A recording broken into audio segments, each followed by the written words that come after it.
All right, we will call the Finance Committee meeting to order. First of all, for anybody watching, I guess, you can see we're back in the council chambers, and this is what the new council chambers look like. They did a great job, I think, and hopefully this works out to everyone's satisfaction, especially people that are coming in to watch live our finance council meetings, any other meetings that we might have in here. So thank you guys, Mike, Aaron, for all you guys did to get this ready for tonight. We appreciate it. With that, everybody have a chance to take a look at the minutes? Move to approve. Second. Motion and second to approve. Any discussion? All those in favor? Aye. Opposed? Motion approved. Council claims in the amount of $302,633.56. So Allison unfortunately had some dental things done today, and so she's Is not. that the 600,000? I hope not. So she's not able to attend tonight, so I'll be covering what I can with that part. So Oh, it's 300,000. not much there, I don't think, but any questions, I'll refer them back to Allison later. Move to approve. Second. Motion and second to approve. Any discussion? All those in favor? Aye. Opposed? Motion's approved. Replacement of office chairs for the police department. We should just give them these, and we'll take the new ones. Good evening. Which one are we doing, chairs? Yeah. So the chairs in our conference room and our patrol room are in despair, pretty much. The stuffing and the cushions are falling out of them. The pistons are all broken, dragging on the carpet, and they need to be replaced.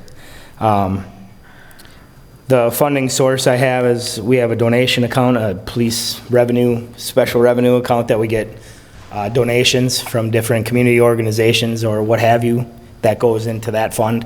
That's the fund that I'm looking to purchase these out of, is a donation fund, no impact on the budget. Out of curiosity, what is the balance of that fund, if you know offhand? Before the latest deposit of $11,000, it was $35,000 and change. Gotcha. I'll move to approve. Second. Motion and second to approve. Any discussion? All those in favor? Aye. Opposed? Motion's approved.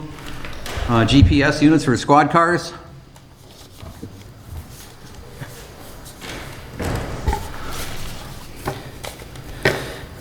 So we had an old CAD system in our squad cars, an old mobile system. When we switched to the new platform, it did not have the GPS capabilities within it. It does on the dispatch side, but not in the squad side on the same screen. So they'd have to toggle through screens to try and find it, which is obviously not very safe. So the recommendation was made to me that if we purchase the little Garmin units to put in the squad cars, that way when we leave town or if we end up over in Minnesota for something, we have an idea where we're at or where we're going.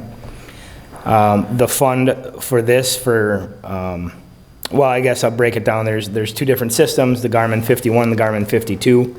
The Garmin 51 is the older version with alerts, so it dings every time you come to a railroad crossing or a stop sign or something like that. The other one doesn't have any alerts, the newest version, so it's a little bit more expensive. But I think for the 10 systems, the Garmin 52 is $1,371.40. The same funding source as for the chairs would be used for that as well. Move to approve the purchase of Garmin 52. Second. Motion and second to approve. Any discussion? All those in favor? Aye. Opposed? Motion's approved. Gas mask update for police officers. Yep, so our current gas mask, every officer on our department's issued a helmet and a gas mask and certain crowd control gear. Those are expired, starting to expire, or already expired. We've got those ones from a military surplus company that's no longer in business, so we need to purchase new ones. The fund, again, would be the same donation account fund. No impact on the budget for those mask replacements. And included in that price is the OSHA fit testing to make sure that they are seated against your head and face properly. With a kind of custom fit. Yep. Out of curiosity, how long do they last? Generally, they have a shelf life of about 7 to 8 years for the canisters. And then the masks are, I mean, I think the ones we had that have gone into expiration were 20, 25 years old. So they last for, the actual shell lasts for a long time. It's the canisters that need replacing every so often. But we'll be able to do that in the future through our normal safety equipment budget. So it's just getting all up to speed. Everybody has a new mask and new canister, and then we don't have to worry about who's expired, who's not expired. Sure. I'll move to approve. Second. Motion is second to approve. Discussion? All those in favor? Aye. Opposed? Motion's approved. Lateral officer movement for Officer Tim Rue. I didn't have the paperwork on that one. I forgot about that one. So previous to the previous bargaining agreement gave us the authority to ask for lateral movements for officers that came to us with previous experience, right? So that you have a guy that's got 3, 4, 5 years on the job someplace, comes to the city of Hudson, he starts at the bottom, and he's got to work his way back up the 5-year pay scale. One of the things that we had in the contract, in the last contract, was that we could come to the council to ask for that officer to be bumped up the scale to kind of ease that burden a little bit, because oftentimes if they're at the top of the pay scale of their previous department, they're taking a pretty significant pay cut to come here. So that's, in this case, Officer Rue has 3 years of experience. I'm asking that he be moved to the 3-year pay scale. I'll move we approve. Second. Motion is second to approve. Any discussion? All those in favor? Aye. Opposed? Motion's approved. Discussion and possible action on accepting DNR/state grants, approving tentative funding plan, authorizing preparation of plans and specifications and advertising for bids for Lakefront Park boat launch reconstruction project and transient pier boardwalk project. There's a whole lot on there, so we'll try to summarize it a little bit. But basically, the city did go through a process which ultimately led to the downtown, lakefront visioning study that was approved. And as part of that, as the city was looking at potentially grant eligible projects that are out there, and then just what we've kind of identified as some priorities, based on just our usage and comments that we've heard and things like that.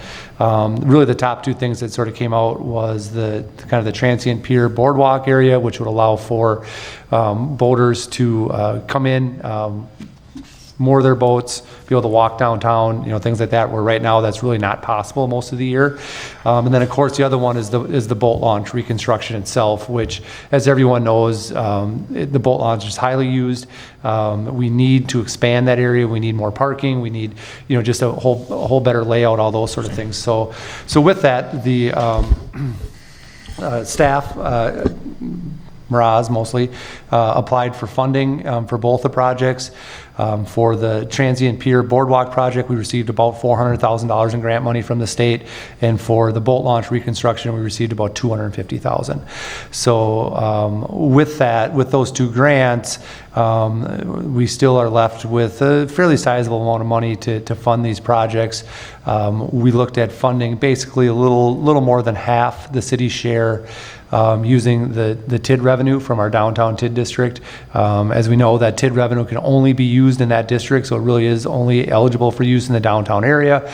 And by using the TID for this, just note that we have basically about 1.3 million we identified in TID funding. But even if we did that, it still leaves at the end of that district, over the life of the district, another $6 million to be used for projects downtown. This is not using up all the TID available. This is not, handicapping what we could use that money for later. I mean, we will have $6 million left if we go with that amount that we have there. And that's assuming we don't add any new projects downtown either.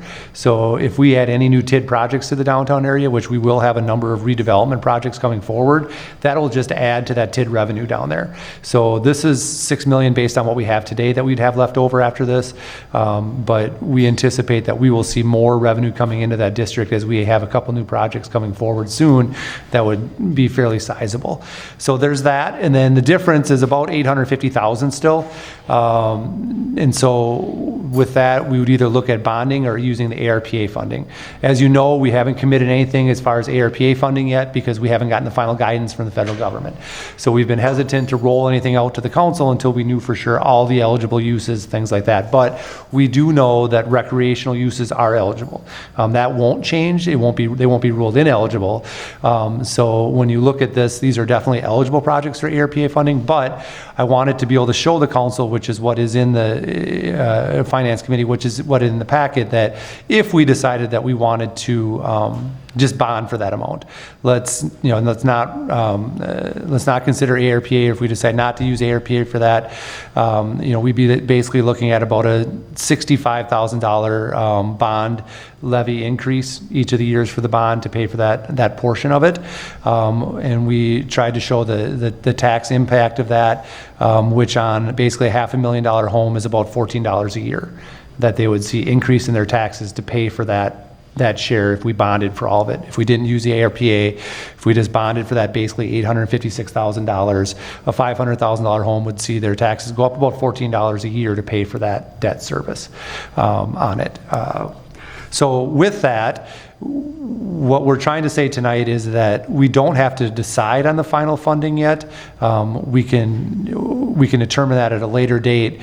But the issue that we have is for the for the transient pier boardwalk, the DNR, we have to respond to them by October 14th, or October 15th, I'm sorry. So that's our deadline. If we don't give them the affirmative that we want to accept that roughly $400,000, then they will allocate that out to other projects. So that's why we've kind of got it out there now, is that we need to accept that funding or let it go. While it's not the whole project amount, $400,000 is a significant amount towards that project. And so we wanted to make sure that the council talked about it and decided what to do. And again, what'll happen tonight is if you're okay with these projects and recommend approval, we'll go for bid. We'll see what we get. If the projects come in over budget, we'll have to reevaluate. Even if they come in at budget, we'll have to, obviously it has to come back to the council to review the bids, approve them, and then also approve any sort of financing plan. So we tried to lay out some options tonight for the Finance Committee and the council. But as I have in the memo, I mean, we can do a lot of different things. I mean, we could use technically all TID funding if we wanted to. It just reduces the amount of TID that would be available for potentially other projects. We could use we could use more TID than we have. We could look at using more ARPA funding if we wanted to. There's a whole variety of ways that we can get to the funding end goal. We just wanted to lay out some options and almost kind of give you more of a worst case scenario if we bonded for our share, what it would look like as far as tax impact and things like that. So I guess with that, what we're looking for is, if the Finance Committee is good with this, to recommend council approval of accepting the DNR state grants, approving the funding plan just as a rough outline, but then more importantly, authorizing the preparing of plans and specs and going out for bids. And let's see where we really end up with these project costs, and then you can make some final decisions. I mean, if our bids come in high, the council can say no to one or both the projects. It just depends. But at this point, yep. Sorry, if that happens, what would happen to that grant money? We would go back to the state and just say, listen, we had every intention of doing this project, but the bids came in way higher than expected. What can we do? And, it may end up being that we have to release the funds back to them, that we decide not to do it. But, we don't have to make that decision until we know for sure. Right. So, but it's potential that we have to release, but the state would understand if our bids come in high while we release the funds. So there's not a penalty for it. Sure. I'll make a motion to approve accepting the DNR state grants and have the more conversation during council, I'm sure. I'll second. Got a motion and a second. Any discussion? Is there an advantage to using ARPA funding rather than TID 6 funding for the balance of it? I think that it's mostly because that ARPA funding has some fairly restrictive uses right now. They may loosen up a little bit. So it's going to be more of almost a policy decision for the council on how they want to use that ARPA funding. We could strictly use it for water and sewer projects if we wanted to, That's definitely eligible use. But then, does the community see that benefit as much as something like this, a new splash pad up at White Camp, some of those sort of things too. So I don't think there's necessarily a benefit over either. The ARPA funding are restrictive in one sense of what they can be used for, and the TID funding is restrictive in another sense of what it can be used for. So they both have their restrictions tied to them. But the good news is that both are eligible to be used towards these projects at least. So there's not necessarily I don't think a benefit one way or the other really, other than that we know that we have, based on our projections right now, significant amount of TID dollars coming in down there. And I think that it's more logical. Well, it makes more sense financially to use the TID for a larger portion, and then use the ARPA for a little smaller portion so that we can spread that money to other areas possibly. Where with the TID, we know that we have at least, right now, $7.5 million we have to use down there, which will grow. And, like I said, there's a lot of projects we know we want to do downtown. This is just one of the, these are just a couple of them. But I think that just because we know the revenue source and what's coming in with that TID, that it makes more sense to use more of the TID and then try to decide later with the ARPA versus bonding, how to split that. When will you find out the final information on the ARPA funding and what it can? That's the universal question everybody's been waiting for. I mean, the deadline for all the states and everybody to submit their comments was like mid-July. We assumed we'd have something by mid-August, and we're already into October. But it has to be sooner than later because cities are already spending. Some cities are already spending their allocations on things. It's for us. It was more that while it's a significant amount, 1.5 million almost, it's an amount that's not big enough to really just say we're going to start doing these things now and then we'll figure out the rest later. We feel like we should have all the answers before. So I don't have a good answer, but we've been being told it's going to be soon. But if it any sort of indication, they just extended the deadlines for first round of reporting. We were supposed to, you're supposed to have to claim your funds by October, which we already did, but you were supposed to report by mid-October what your either uses are, if you've done anything or not. They just extended that to April next year. So I think the feds are recognizing that they're not giving enough guidance for cities to actually do anything with it, so they're pushing the extensions out.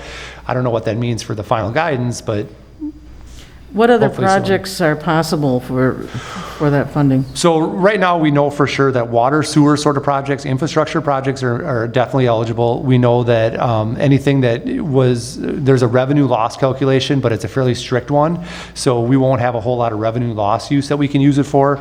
We know that it is things that are identified, that COVID helped identify that we are lacking. So a lot of cities have been identifying kind of parks and rec sort of things where their parks were overrun during COVID because people could be outside and they really wanted to use them. But the cities were realizing that they had places where they didn't have enough park infrastructure to accommodate people. So you're seeing a lot of the recreational sort of things being identified by cities. And then there's things like hazard pay and things like that technically could be eligible.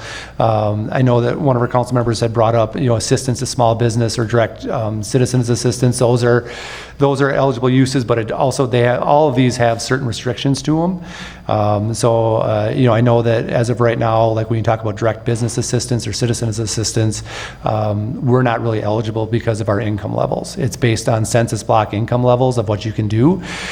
So there's a lot of different uses that are kind of out there, but they're also very restrictive in those uses too. So that's why cities are it seems like they're sort of starting to focus down to infrastructure or community facility sort of things like parks and rec.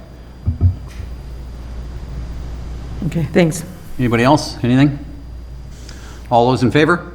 Aye. Opposed? Motion is approved. Discussion and possible action on purchasing 2.5 acres of St. Croix County tax parcel 236-2041-00-000 for City of Hudson Parkland and approve a purchase agreement with Hudson Ventures LLC for the sale of the property.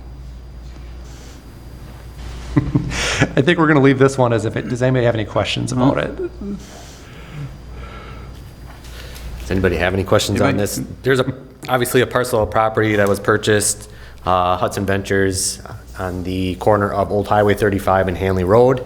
Part of that development, there has become 2.5 acres of land available to purchase back from the developer. This has come to Park Board. We did discuss it there.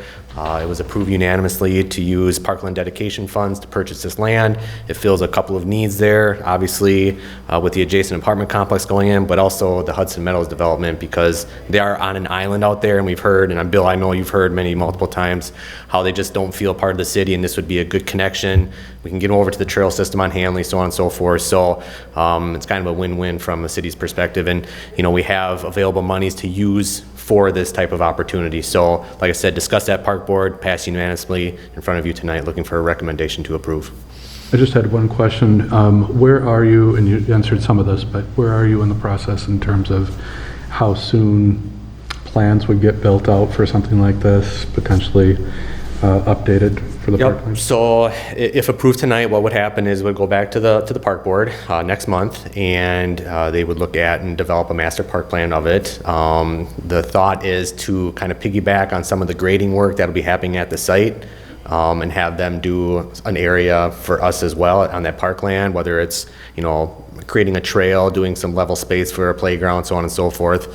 But I wouldn't foresee anything moving on that until next construction season. Next construction, okay, thanks. I'll move to approve.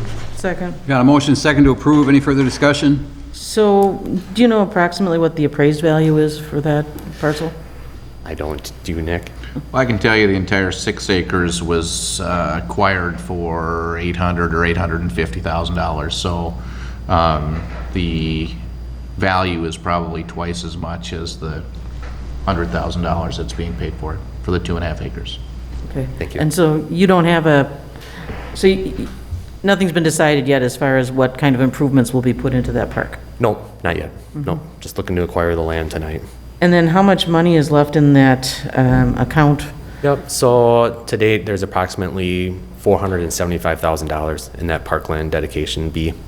Okay, so there'd be enough for improvements in there? Yep, and there is, I know that the actual development has some monies set aside for playground equipment, and they're looking at the possibility of maybe partnering with the city and using that money to kind of do one joint facility and be under the parks to maintain, so on and so forth. So they're not doing a playground and we're doing a playground, and let's combine our resources and do something really cool. Okay.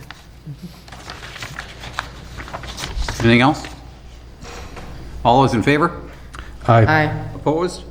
Motion's approved. Discussion possible action on 2022 preliminary budget review. So you can't have it like last year, 2 years in a row. We're not just going to show up with a 0 and say we're good and we can all move on. So this year, basically what we're presenting to finance to start the budgeting process is pretty much all the department head requests. So this has not been narrowed down at all yet. I haven't worked with the department heads on anything. I wanted the finance committee just to see, here's where we're at with what what the department heads are asking for. So with that, I mean, we're looking at, basically a 15% operating expenditure increase, which would actually equal about a 21% increase in our tax levy for our operations. And, with that, with that 21% increase in tax levy, we'd be looking at a mill rate increase of about 14.8%, and that's, of course, lower than what the actual levy increase is because we have pretty strong growth in the city. So we're able to offset some of that. But regardless of all that, I obviously, as I say in my memo, I don't have any... For one, I never thought that the finance would be wanting to look at a 15% levy increase or 21% actual levy increase versus anything else. But for the first time, we actually have enough requests coming in that we would be looking at our levy limit. So what I try to note in here that our levy limit for 2022 is about 9.9 million. And so even if we went up to that, just to get to that levy limit, we have to cut about $600,000 from what's being preliminarily requested by the department heads. And that gets us the levy limit. And the levy limit would be about a 9% tax levy increase. And so again, I also don't expect that you want to be at levy limits and have a 9% levy increase. So I guess what I'm asking, for direction tonight from the finance committee is, where do you want to come in at? Give me a percentage that you're feeling at least comfortable with to start conversations, and give me something to work off to go back to department heads with. Just as I try to note, we did a 0 last year, with COVID and everything, we didn't know where we'd be ending up. I think overall we came out of it, not, I guess I shouldn't say out of it, but we've come through so far in fairly good financial shape as a city for sure. And so, I guess what I'm trying to get is some broad guidance. I didn't include the whole budget in the packet. I just gave you the summaries just to give you the idea of, where the increases are at. But what I'm looking for tonight is just some guidance. Give me something to work with, and I'll go back to department heads, and we'll bring you something back in a few weeks to review again and discuss. And we'll explain how we got there and what we removed, and then you can decide if you're comfortable with that or if you want to go one way or the other from there. But I need something to work with. My direction on this would be, we need to cap this at no more than 5%. I agree. I've got a question here. It says, all right, a 0.76% increase in operating expenditures, and then the mill rate would increase by 14.85%. And then it equals a 21.36% increase in our tax levy for operations. So if we had a 0% mill rate increase, what percentage would our tax levy go up? We could probably go up about 1%, not a ton, because, it takes into account new growth and then, but also existing values, things like that. We had the full reevaluation last year.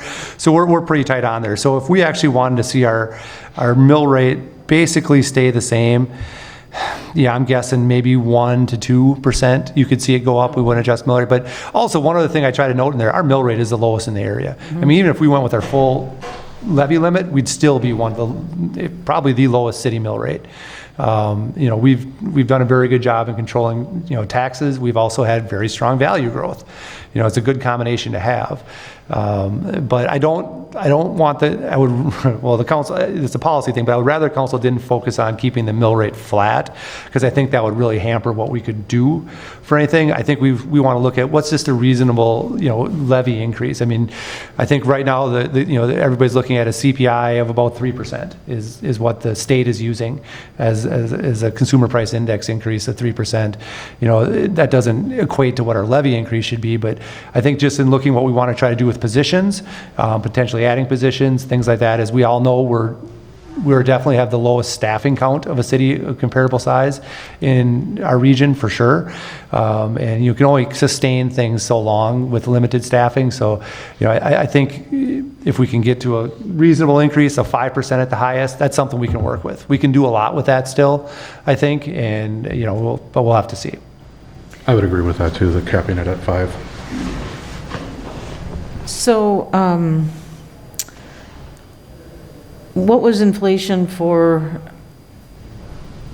the previous year? Because we had no increase in the levy Right. for last year. Yep. What was the I think inflation last rate year's there? estate was 2.5 something, I think is what they Okay. used. So 5% would be a good approximation of the 2 years? Yeah, it's pretty close between the 2 years, Okay. yep.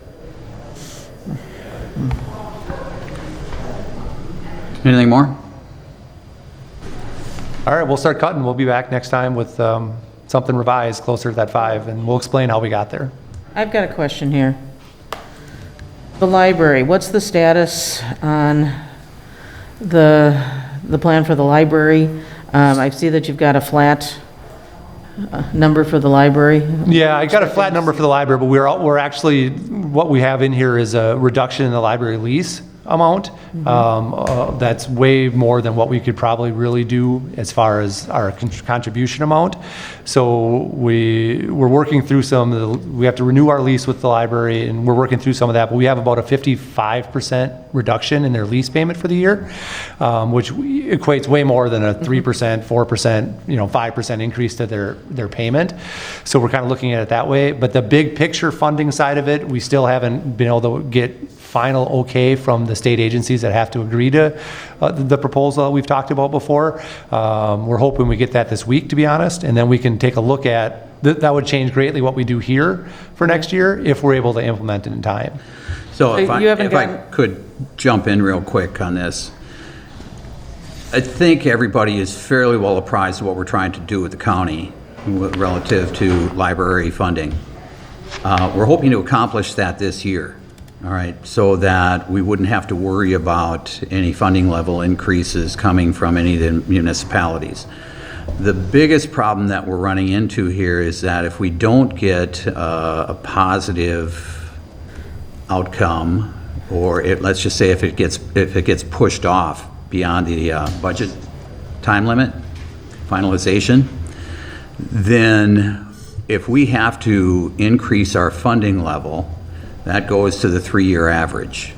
Yeah, I understand that. No, but That's why now- I'm asking but- all these questions. Okay, so, but what happens then is if they do come in next year with a positive opinion, affirmative opinion for us, we're going to we lose levy capacity for everything that we just paid for the library, which means we just gave an increase that we would lose on our levy capacity. So that's the bigger picture, and that's what we're concerned about. Yeah, I understand that. So the other question that I have then is, what have you heard from the Department of Revenue?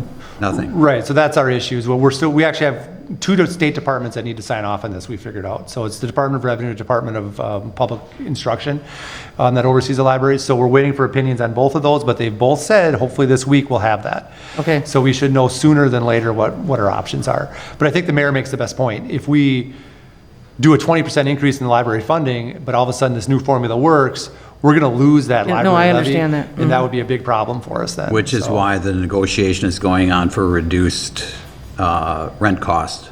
So what is the county's deadline for finishing this up? It and was getting this done? mid-October, but it sounds like they have flexibility on it as long as we know that we're getting these opinions soon and we can get them the answer. So I think we should be able to do something in November if we have to.